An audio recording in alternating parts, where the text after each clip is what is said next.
Hi everybody, I'm here with a really quick video for a last minute super cool project that you can tackle right now. We are just days away from Halloween and we are all going to need a mask of some sort, so why not make it super fun and really easy? I actually used a black cotton knit mask that I already had. I had purchased a 2-pack of these at Target a couple weeks ago. You can use a mask you already have, and I use this really cute trim that I got from Joann.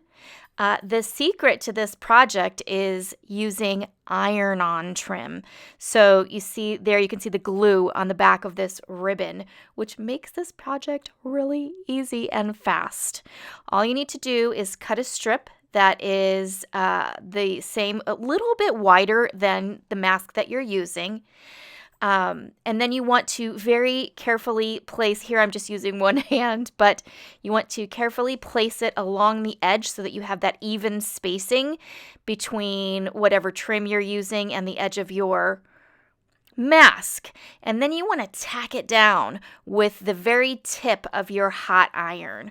So as you can see here, I would just hold the ribbon with both of my fingers and then tack it down with the iron. The one tip that I would give is, in my case, I really wanted to center my trim, so that's super easy. Center your piece of trim onto the center of your mask, just like I'm doing here, and start right there. Tack that down with your iron first, and then proceed to tack down the rest of the sides. Then, to adhere all of the trim really nice and securely, you want to use the side of your iron. On the edges here, make sure that you go into that little groove so that it's glued nice and tight there.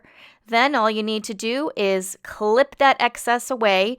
And if you need to, I did because my ribbon frayed, use a little bit of fray block and you're good to go.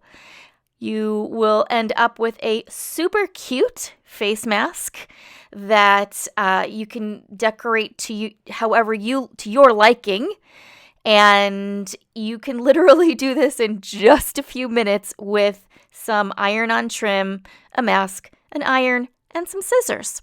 Check out the detailed blog post at makeit.place, and please subscribe so you don't miss any of our fast and easy tutorials.